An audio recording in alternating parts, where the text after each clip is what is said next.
Assalamualaikum warahmatullahi wabarakatuh. Waalaikumsalam warahmatullahi. Bismillahirrahmanirrahim. Alhamdulillahirabbil alamin. Wa bihi nasta'in wa ala umurid dunya waddin. Sayyidina wa maulana Muhammadin wa ala alihi wa sahbihi wa barik wa sallim asma'in amma ba'du.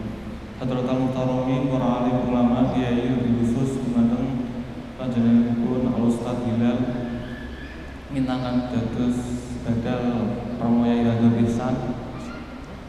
Puji syukur kehadirat Allah Subhanahu wa taala yang mana telah memberikan kita semua kesehatan, kesempatan, tetap iman, Islam, ihsan, sehingga kita dapat berkumpul dalam acara kajian ba'da maghrib kitab Tafsir Munir di ruang sholat utama Masjid Agung Jawa Tengah tanpa ada suatu halangan apapun. Kedua kalinya salawat dan salam kita haturkan kepada junjungan kita Nabi Agung Muhammad sallallahu alaihi wasallam. Beliaulah satu-satunya nabi yang dapat memberikan kita semua syafaat kelak di yaumul kiamah. Semoga kita semua termasuk umatnya dan mendapat syafaatnya. Amin amin ya rabbal alamin. Pemirsa MAJT TV, pendengar Radio Dais, pendengar Radio Gaul FM yang saya hormati. Sebelum kita mulai kajian pada malam hari ini, mari kita berdoa dengan mausamul kitab. Biridhoillah wali syafaati Rasulullah. Al-Fatihah. A'udzubillahi minasyaitonir rajim. Bismillahirrahmanirrahim. Alhamdulillahirabbil alamin. Iya.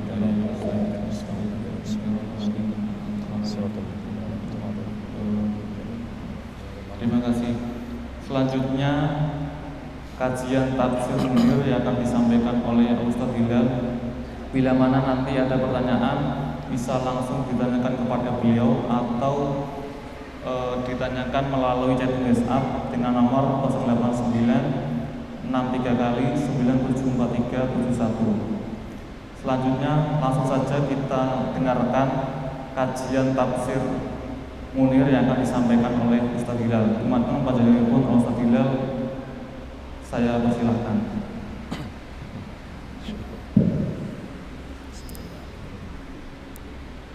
Assalamualaikum warahmatullahi wabarakatuh. Bismillahirrahmanirrahim.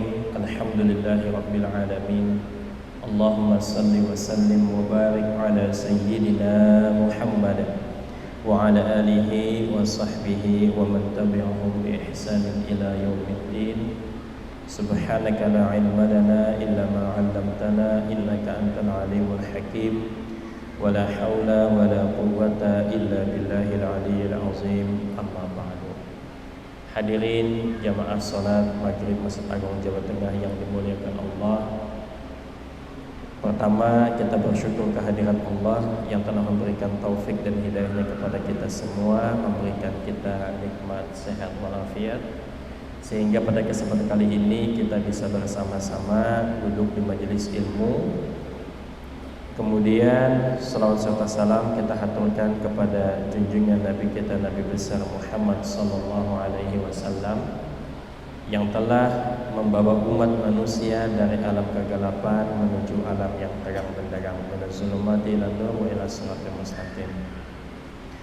Hadirin jamaah yang dimuliakan Allah, pada kesempatan kali ini saya akan menyampaikan beberapa ayat Al-Quran. Saya kutip daripada Tafsir Al-Munir karangan Syekh Nawawi Al-Bantani dalam rangka membadalkan Kiai Haji Hadar Ihsan yang pada malam kali ini beliau berhalangan untuk hadir. Yang akan saya sampaikan adalah berkaitan dengan surat Al-Ikhlas. Surat Al-Ikhlas adalah surat yang kita hafal tanpa kita menghafalnya. Qul huwallahu ahad, Allahus samad, lam yalid wa lam yulad wa lam yakul lahu kufuwan ahad. Di dalam surat ini tidak ditemukan lafaz al-ikhlas. Lafaz ikhlasnya tidak disebutkan. Kalau di Al-Baqarah disebutkan ada lafaz Baqarah. Al-Falaq ada lafaz Al-Falaqnya. Surat An-Nas ada lafaz An-Nasnya. Di surat Al-Ikhlas ini tidak disebutkan lafaz Al-Ikhlasnya. Menurut sebagian ulama, maka ikhlas itu seperti itulah. Maka kalau kita merasa ikhlas, itu tanpa harus kita sebut-sebutkan. Saya ikhlas membantu masjid ini, saya ikhlas membantu ini, itu tidak disebut-sebutkan. Sebagaimana surat Al-Ikhlas tidak disebutkan di dalam surat tersebut lafaz atau kalimat Al-Ikhlas. Ayat yang pertama di sini menyebutkan Qul huwallahu ahad. Katakan Allah itu esa. Katakan wahai Muhammad, Allah itu esa. Banyak sababun nuzul atau cerita yang mengakibatkan turunnya ayat ini, itu banyak riwayatnya. Yang disebutkan di sini diantaranya waqila nuzilat bisababi su'alin nasara. Ada seorang Nasrani bertanya, ruwiya an Ibni Abbas, diriwayatkan daripada Ibnu Abbas. Ia mengatakan, ya, para orang-orang Nasrani itu mengatakan, sif lana rabbaka amin zabarjat au yaqut au dhahab au fiddah. Faqala inna rabbi laisa min syai' li'annahu khaliqul asya. Panazala qul huwallahu ahad. Ada orang Nasrani datang, sekelompok orang Nasrani datang kepada Rasulullah sallallahu alaihi wasallam. Mereka bertanya, wahai Muhammad, ceritakan kepada kami tentang Tuhanmu. Apakah Tuhanmu itu terbuat daripada zabarjat? Zabarjat itu apa? Seperti halnya batu, ada batu yakut, ada batu zamrud. Nah, ini zabarjat, ya. Au yakut, atau daripada yakut, batu yakut, ya. Au dahab, atau Tuhanmu itu terbuat daripada emas. Karena orang-orang dahulu, orang-orang musyrikin itu menyembah patung, ya, yang mereka buat sendiri. Au min fiddah, atau Tuhanmu itu terbuat daripada perak. Faqala, maka Nabi Muhammad sallallahu alaihi wasallam menjawab, inna rabbi laisa min syai'. Sesungguhnya Tuhanku itu tidak terbuat dari sesuatu apapun. Li'annahu khaliqul asya, karena sesungguhnya Tuhanku itu menciptakan segala sesuatu. Maka turunlah ayat surat Qul huwallahu ahad, Allahus samad, lam yalid wa lam yulad wa lam yakul lahu kufuwan ahad. Dalam riwayat yang lain daripada Ubay bin Ka'ab, kalau tadi riwayat daripada Ibnu Abbas. Kalau menurut riwayat Ubay bin Ka'ab, ada orang yang datang kepada Rasulullah sallallahu alaihi wasallam, ia mengatakan, apa di sini? Ansib, ya. Ansib lana rabbak. Ansib lana rabbak, fa anzalallahu ta'ala qul huwallahu ahad, Allahus samad. Wahai Muhammad, tolong jelaskan kepada kami tentang silsilah Tuhanmu. Jadi dia bertanya tentang silsilah Tuhan, ansib, nasab.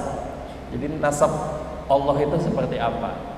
Maka Allah menurunkan Qul huwallahu ahad, Allah itu Maha Esa. Katakan Allah itu Esa. Allahus samad, yang segala sesuatu berhajat kepadanya. Lam yalid wa lam yulad, dia tidak beranak dan juga tidak diperanakan. Siapa orang tuanya? Tidak ada. Dan dia melahirkan siapa? Tidak ada. Lam yalid wa lam yulad, maka tidak bisa dinasabkan. walam yakul lahu kufuwan ahad, dan tidak ada zat yang menyamai Allah Subhanahu wa taala, tidak ada tandingannya. Nah, ayat ini bercerita tentang keesaan Allah. Dalam banyak hadis disebutkan bahwa membaca surat Qul huwallahu ahad 1 kali itu sebanding dengan membaca Al-Quran sepertiga. 3 kali membaca Qul huwallahu ahad sebanding dengan membaca Al-Quran 30 juz, sehatam Al-Quran. Sayyidina Ali karamallahu wajhah, beliau itu pernah pada saat itu para sahabat melakukan hataman Al-Quran dari Fatihah sampai An-Nas. Masing-masing sahabat itu masih membaca Al-Quran karena yang dibaca 30 juz. Kemudian ada satu orang yang santai, satu orang sahabat yang santai, yaitu Ali bin Abi Thalib karamallahu wajhah. Rasulullah bertanya, "Wahai Ali, kenapa engkau tidak ikut membaca Al-Quran?" Sementara sahabat yang lain masih membaca Al-Quran. Kata Sayyidina Ali, "Saya sudah menghatamkan Al-Quran." "Oh bisa?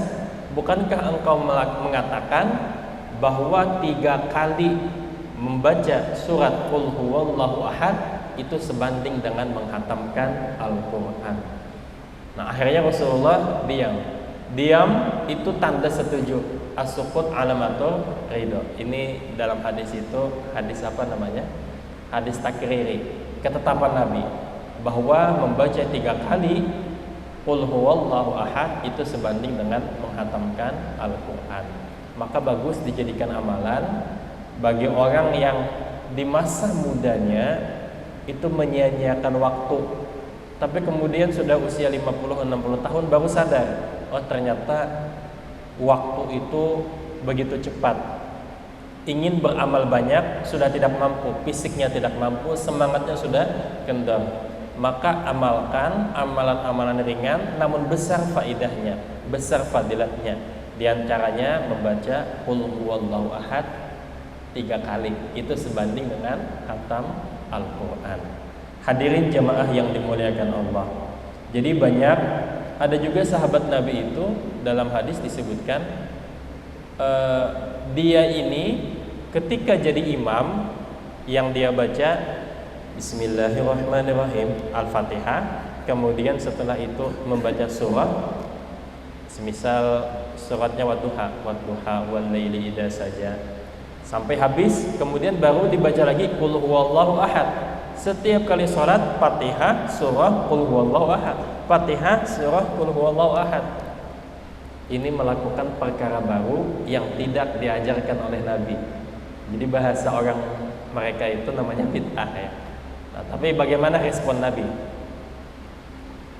Diadukan kepada Rasulullah. Hai Rasulullah, sahabat itu dia kalau jadi imam baca Fatihah surah Qul huwallahu ahad, Fatihah surah Qul huwallahu ahad. Dipanggil oleh Nabi, "Betul kamu melakukan seperti itu?" Dia jawab, "Betul wahai Rasulullah." "Lalu kenapa kamu membaca Qul huwallahu ahad?" Jadi kalau Nabi membaca Al-Baqarah, kemudian Al-Imran, kemudian An-Nisa, tidak beliau membaca Qul huwallahu ahad. Nah, kenapa orang ini membaca Qul huwallahu ahad, Fatihah surah Qul huwallahu ahad? Lalu sahabat ini mengatakan, "Saya cinta dengan surat Qul huwallahu ahad karena di dalam surat Qul huwallahu ahad itu berisi tentang keesaan Allah. Saya cinta dengan surat tersebut." Maka Rasulullah mengatakan, "Hubbuka iyyaha yudkhilukal jannah." Kamu cinta kepada surat Qul huwallahu ahad itu akan memasukkan kamu ke dalam surga. Dari sini ulama mengambil kesimpulan bahwa tidak setiap perkara yang baru itu langsung dihukumi bid'ah. Sahabat melakukan perkara bid'ah, Nabi tidak mengajarkan Fatihah surah Qul huwallahu ahad, tapi beliau tidak langsung memvonis ini bid'ah, ini neraka, ini haram. Tapi tanya dulu mengapa demikian. Nah, setelah alasannya diterima oleh Rasulullah, maka beliau memuji, "Hubbuka iyyaha yudkhilukal jannah." Kamu cinta terhadap surat Qul huwallahu ahad akan memasukkan kamu ke dalam surga. Ini menjadi amalan juga bagi Mbah Maimun, Hadratus Syekh Kiai Haji Maimun Zubair. Beliau memberikan amalan. Kalau kita masuk rumah, ucapkan salam. Setelah mengucapkan salam, baru kemudian baca surat Qul huwallahu ahad. Apa fadilatnya? Masuk rumah, salam Qul huwallahu ahad 1 kali. Fadilatnya adalah supaya Allah mencukupkan rezeki kita. Dari mana dalilnya? Di antaranya ini hadis Nabi Muhammad SAW, diriwayatkan dari Sahal bin Sa'ad. Ja'a rajulun ila Nabi SAW. Ada seorang laki-laki datang kepada Rasulullah SAW. Wa syakka ilaihil faqr. Ia mengadukan kepada Rasulullah perihal kefakiran. Laki-laki fakir datang kepada Rasulullah. Faqala, maka Rasulullah kemudian menasihati, idza dakhalta baitak, bila mana engkau memasuki rumahmu, fasallim, maka ucapkan salam, assalamualaikum. In kana fihi ahad, bila mana di dalam rumah tersebut ada orangnya, ucapkan salam. Wa in lam yakun fihi ahad, fasallim ala nafsik. Kalau ternyata tidak ada orang di dalam rumah, maka ucapkan juga salam untukmu. Waqra, kemudian ucapkan Qul huwallahu ahad marratan wahidatan. Kemudian baca olehmu surat Qul huwallahu ahad. Qul huwallahu ahad 3 kali. 1 kali, marratan wahidatan, 1 kali. Papa'ana rajul, maka laki-laki ini mengerjakan apa yang dinasihati oleh Nabi. Masuk rumah, baca Qul huwallahu ahad. Fa'adallahu alaihi rizqan, maka Allah Subhanahu wa ta'ala memberikan rizki kepada laki-laki ini. Hatta afada ala jirani, sampai-sampai rizki ini bukan saja laki-laki ini yang berkecukupan, tapi juga tetangganya. Nah, tetangganya merasakan kecukupan. Apa amalannya? Baca Qul huwallahu ahad 1 kali setiap masuk rumah. Nah, jadi ini amalannya ringan. Kalau kita tidak ada rumah, masuk kamar, masuk pondok, baca Qul huwallahu ahad. Masuk area kamar kita, baca Qul huwallahu ahad. Niscaya Allah akan cukupkan rezekinya. Dari mana dalilnya? Ini daripada Nabi Muhammad sallallahu alaihi wasallam. Dan ini amalan mujarab. Jadi banyak amalan yang ringan, tapi kalau kita amalkan itu supaya rezeki kita itu cukup. Di antara amalannya itu ya ini amalan yang harian, masuk rumah baca Qul hu, masuk rumah baca Qul hu. Amalan harian. Ada yang mingguan. Yang mingguan itu diantaranya begitu selesai Jumatan, jangan langsung kabur dan jangan berubah posisi kaki kita. Assalamualaikum warahmatullahi, assalamualaikum warahmatullahi. Baca Fatihah 7 kali, Qul huwallahu ahad 7 kali, Al-Falaq 7 kali, An-Nas 7 kali, masing-masing 7 kali. Ini riwayatnya daripada Ibnu Abbas. Barang siapa yang membaca setelah sholat Jumat dan dia tidak merubah posisi kakinya, masih seperti tahiyat, tidak bersila. Barang siapa yang tidak merubah posisinya itu, kemudian dia membaca Fatihah 7 kali, Qul huwallahu ahad 7 kali, Al-Falaq 7 kali, An-Nas 7 kali. Yang pertama, Allah selamatkan dirinya daripada sesuatu yang tidak dia sukai, daripada bahaya.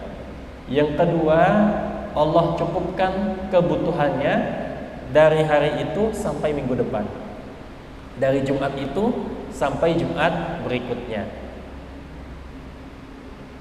Nah, jadi banyak yang mencoba, yang mengamalkan ini, itu rezekinya tidak putus-putus.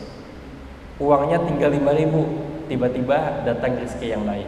Tiba-tiba datang rezeki yang lain. Ini amalan mingguan. Ada lagi amalan tahunan. Amalan tahunan itu diantaranya membaca Ahmadur Rasulullah, Muhammadur Rasulullah sebanyak 35 kali pada hari Jumat terakhir di bulan Rajab, ya, di bulan Rajab seperti itu. Nah, ada banyak diantaranya lagi membaca Waqiah supaya rezekinya cukup. Nah, masih berkaitan dengan tafsir surat Qul Huwallahu Ahad. Rasulullah sallallahu alaihi wasallam beliau bersabda, riwayat daripada Abu Hurairah, "Man qara'a Qul Huwallahu Ahad ba'da salatis subhi." Barang siapa yang membaca Qul Huwallahu Ahad selesai salat subuh, isnatai asyara marrah, sebanyak 12 kali, faka'annama qara'al Qur'an sab'a marrat, seakan-akan ia membaca Al-Qur'an 7 kali khatam. 12 kali baca Qul Huwallahu Ahad sama dengan 7 kali khatam. Wa kana afdalu ahlul ardi, wa kana afdala ahlil ardi yauma idin, dan dia menjadi orang yang paling utama di muka bumi pada hari itu. Idan taqa, bila mana ia bertakwa. Jadi kalau seseorang bertakwa ba'da subuh baca Qul Huwallahu Ahad sebanyak 12 kali, maka dia menjadi seseorang yang paling utama di muka bumi pada hari tersebut bila mana ia bertakwa. Wa ruwiya annahu sallallahu alaihi wasallam qala, Rasulullah juga bersabda, "Man qara'a Qul Huwallahu Ahad fi maradi." Barang siapa yang mengucapkan membaca Qul Huwallahu Ahad di dalam sakitnya, pada saat dia sakit, fi maradihi alladhi yamutu fihi lam yuftan fi qabri. Barang siapa yang membaca Qul Huwallahu Ahad pada saat di hari sakitnya dan di hari itu dia meninggal, niscaya dia tidak mendapatkan fitnah kubur. Wa amina min doqtatil qabri, dan dia selamat daripada huru-hara yang terjadi di alam kubur. Wa hamalatul malaikah, dan dia dibawa dengan malaikat, bi'akaffiha, dengan telapak tangan malaikat, hatta tujizahu minas sirat ilal jannah, sampai ia nanti melewati titian sirat menuju surga. Hari pada saat sakit, kemudian di hari itu dia membaca Qul Huwallahu Ahad, kemudian dia meninggal, niscaya akan terbebas daripada fitnah kubur. Hadis Nabi Muhammad sallallahu alaihi wasallam. Banyak keutamaan tentang Qul Huwallahu Ahad. Di antaranya lagi ada yang namanya fidaun akbar. Fida itu artinya tebusan. Akbar besar, tebusan besar. Kalau seseorang itu masuk neraka itu bisa ditebus, ya, menurut riwayat itu dengan membaca Qul Huwallahu Ahad 1000 kali. Seperti halnya dalam hadis disebutkan, seseorang yang hafal Al-Quran itu akan memberikan syafaat kepada 10 orang keluarganya, alladzi wajabat lahunna, yang sudah dipastikan masuk neraka. Ini orang ini masuk neraka, tapi dia punya anak hafal Al-Quran, maka anaknya bisa memberikan syafaat kepada orang tuanya, tidak jadi masuk neraka, pindah masuk ke dalam surga. 10 orang. Maka beruntung bagi orang-orang yang mempunyai anak hafal Al-Quran. Semisal tidak punya anak, seperti apa? Bisa kita memberikan santunan, bantuan, dukungan kepada mereka yang penghafal Al-Quran. Sedikit banyaknya akan kembali kepada yang membantu mereka, ya, karena dia tidak hafal Al-Quran. Kalau tidak dikirimin living cost, atau tidak dikirimin baju, biaya dan lain sebagainya. Maka orang yang membantu penghafal Al-Quran itu juga mendapatkan sedikit banyaknya ya. Sedikit banyaknya dia pasti akan dapat. Nah, membaca surat Qul Huwallahu Ahad 1000 kali itu akan menyelamatkan satu orang yang sudah dinyatakan divonis neraka, itu bisa ditarik ke surga. Maka di sebagian daerah di Indonesia ada yang mengamalkan fida itu tebusan. Tebusannya itu ada sugro, ada kubro, ada besar, ada kecil. Tebusan yang kecil itu diantaranya dengan membaca la ilaha illallah sebanyak 70.000 kali. Baca 70.000 kali la ilaha illallah tentang keesaan Allah. Setelah selesai membaca, Allahumma ahdaitu hadzal thawab li ruhi, ya Allah, aku menghadiahkan bacaan ini untuk saudaraku Fulan bin Fulan fida'an lahu minan nar, sebagai tebusan daripada api neraka. Dengan catatan orang ini meninggal dalam keadaan muslim. Dalam keadaan muslim. Nah, itu ada riwayatnya. Itu disebutkan dalam Hasyiah Sanusiyah. Ada seorang syekh waktu itu takziah. Syekh ini takziah kepada orang yang meninggal dunia. Yang meninggal dunia ini orang tua. Anaknya menangis, teriak-teriak. Kemudian syekh ini berkata, "Kamu kenapa menangis? Kenapa teriak-teriak?" Dia bilang, "Ibu saya di dalam neraka." Kemudian syekhnya bertanya, "Dari mana kamu tahu kalau ibumu di dalam neraka? Apakah Allah membukakan hijab untukmu sehingga engkau bisa melihat ibumu sedang disiksa sekarang?" Kata anak itu, "Iya, betul." Maka syekh itu kalau tidak salah namanya Imam Yafi'i. Maka beliau pada saat itu membaca la ilaha illallah 70.000 kali. Ya Allah, aku pernah membaca kalimat la ilaha illallah sebanyak 70.000 kali. Sekarang aku hadiahkan pahala ini untuk almarhumah tersebut.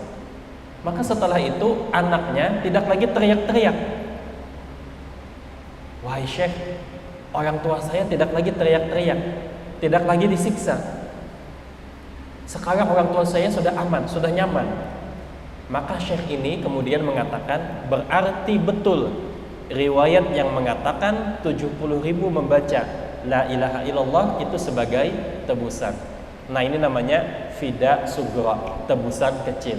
Kalau fida kubra, yang tebusan besarnya adalah membaca Qul Huwallahu Ahad sebanyak 1000 kali, seperti itu.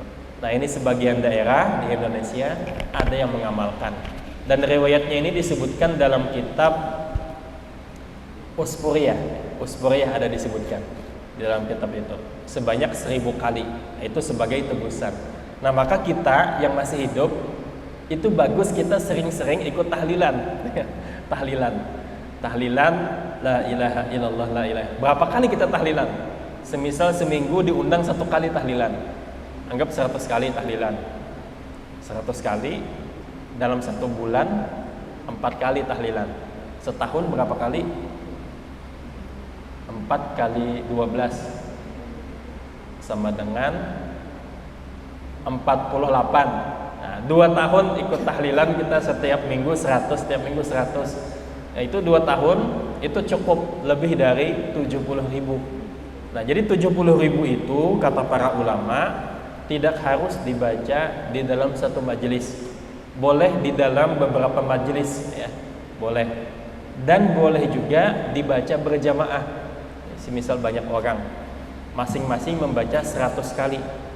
Kemudian 100 orang ini dikali berapa ribu yang hadir. Hadiahkan kepada orang yang meninggal. Nah, itu ada ulama yang memperbolehkan ya. Riwayatnya tadi berdasarkan ya, dalilnya mana? Jadi yang namanya dalil itu bagi orang usul fikih bukan cuma Al-Quran dan hadis ya. Yang namanya dalil itu adalah petunjuk, bisa menurut hikayat-hikayat ya, hikayat seperti halnya di dalam kitab An-Nawadir. Apakah membaca kiriman kepada orang yang meninggal itu sampai pahalanya? Dalam kitab itu disebutkan banyak. Ternyata mengirim bacaan kepada orang yang meninggal itu memang sampai. Ya, ceritanya itu ada seorang tua, seorang ulama pada malam Jumat itu mimpi ketemu orang yang sudah meninggal. Ini disebutkan oleh Imam Syekh Syihabuddin Al-Qalyubi, ahli hadis, ahli fikih, dalam kitabnya An-Nawadir. An-Nawadir itu adalah kisah-kisah yang langka, yang jarang terjadi. Dalam kitab itu disebutkan ulama ini bermimpi ketemu dengan orang yang sudah meninggal dunia.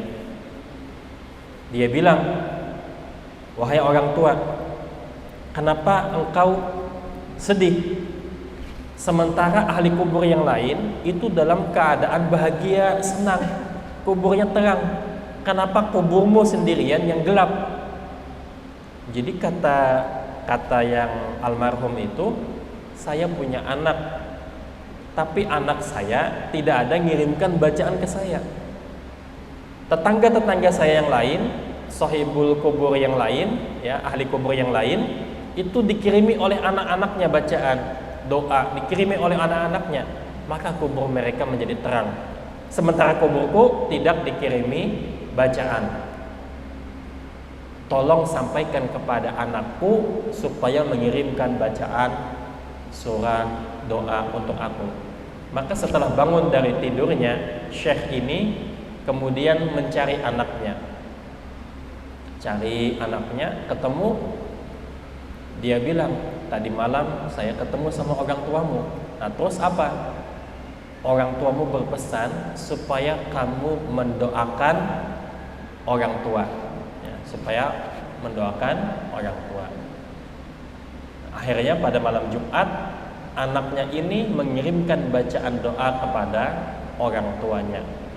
Syekh ini tiba-tiba kemudian tidur dan mimpi lagi di malam Jumat itu. Kemudian bertemu dengan kakek tua yang tadi yang berpesan. Kemudian dia bilang kepada ulama Syekh ini, "Wahai Syekh, terima kasih berkat kamu bilang kepada anak saya sekarang mendoakan dan mengirimkan saya bacaan dan surah doa daripada Al-Quran. Kubur saya sekarang menjadi terang." Nah, ini kisahnya disebutkan dalam kitab An-Nawadir. Ini mengkonfirmasi hadis Nabi Muhammad SAW, "Idza mata ibnu Adam inqata 'amaluhu." Bila mana seorang manusia meninggal, terputuslah amalnya kecuali 3 perkara. Apa? Inqata 'amaluhu ila sadaqatin jariyatin aw 'ilmin yuntafa'u bihi aw waladin shalih yad'u lahu, atau anak soleh yang mendoakan kepada orang tuanya. Artinya sampai betul lah, ya. Berarti itu dibuktikan bahwasanya itu betul-betul sampai. Nah, jadi banyak itu amalan berkaitan dengan qul huwallahu ahad.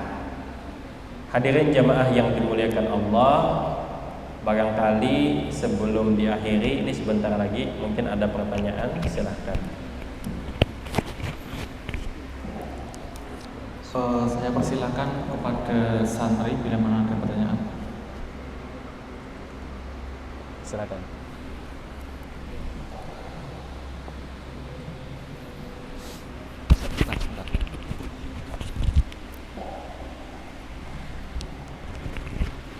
Assalamualaikum warahmatullahi wabarakatuh. Waalaikumsalam warahmatullahi wabarakatuh. Mau bertanya Ustaz,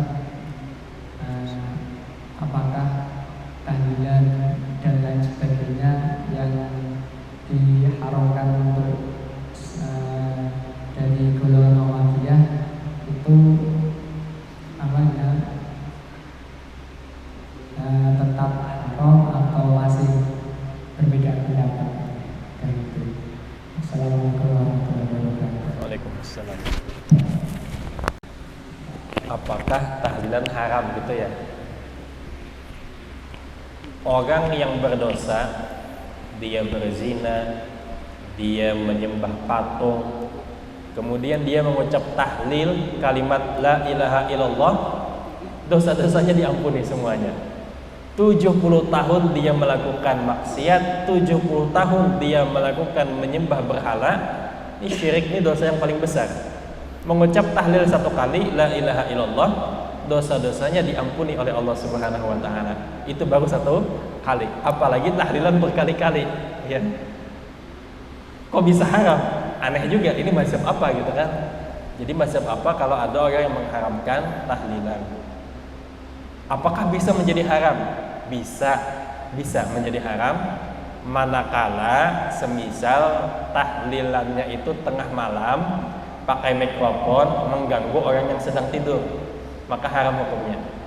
Haramnya bukan tahlilannya, tapi suaranya yang keras-keras mengganggu orang tidur, itu yang mengakibatkan diharamkan. Sebagaimana Imam Nawawi, beliau juga mengatakan membaca Al-Quran itu diharamkan kalau mengganggu orang yang tidur. Nah, jadi tahlilan tidak ada yang mengharamkan. Justru yang mengharamkan tahlilan ini perlu dipertanyakan keimanannya gitu ya. Karena dalam Islam itu bukan sesuatu yang bid'ah. Ini mungkin dia mengharamkan karena dia menganggap itu perkara yang bid'ah, perkara yang baru yang tidak dikerjakan oleh Nabi. Maka kalau dia kerjakan berarti dia menyalahi aturan. Tidak setiap perkara yang baru itu dikatakan bid'ah. Sebagaimana tadi Nabi, ada orang yang baca Qul huwallahu ahad ketika jadi imam Fatihah surah Qul huwallahu ahad. Nabi tidak mengajarkan, tapi kemudian Nabi membenarkan amalan orang tersebut. Sehingga dari sini ulama mengatakan bid'ah itu terbagi menjadi 5 bagian. Imam Syafi'i membaginya kepada 2, hasanah dan sayyi'ah. Sebagaimana sunnah lawan daripada bid'ah, sunnah juga terbagi menjadi 2. Makanya dalam hadis man sanna sunnatan hasanatan wa man sanna sunnatan sayyi'atan. Ternyata ada sunnah yang buruk, sunnah sayyi'ah. Contoh sunnah sayyi'ah, menggosok sendal teman. Teman kalian punya sendal bagus, kalian gosok. Ini sunnah yang tidak baik. Akhirnya adik kelas juga meniru perbuatan tersebut. Sunnah itu artinya tradisi, kebiasaan. Contoh lagi, ada sahabat ketika mengucapkan, ketika mendengar Sami'allahu liman hamidah, yang diucapkan apa? Rabbana walakal hamd. Sampai di situ. Sekian banyak sahabat, cuma ada satu orang yang berbeda. Rabbana walakal hamdu hamdan katsiran thayyiban mubarakan fi. Akhirnya begitu Nabi selesai salat, salam beliau mengatakan, manil qailu anifan. Siapa yang mengatakan tadi, yang menambah-nambahi Rabbana walakal hamdu hamdan katsiran thayyiban mubarakan fi, itu siapa? Kata Nabi. Sahabat semuanya diam, tidak ada yang menjawab. Manil qailu anifan, siapa yang mengatakan tadi? Tidak ada yang menjawab. Sampai 3 kali Nabi mengatakan manil qailu anifan, semuanya tidak ada yang menjawab. Siapa yang nambah-nambahin tadi? Siapa?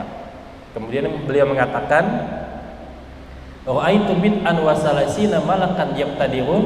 Aku melihat lebih daripada 2 salasin itu 30. Aku melihat lebih daripada 30 malaikat yang berlomba-lomba mengangkat kalimat tadi ke hadirat Allah. Baru kemudian sahabat mengaku, ana ya Rasulullah, saya wahai Rasulullah. Nah, artinya apa? Rasulullah tidak langsung memvonis peristiwa yang baru langsung dikatakan bid'ah.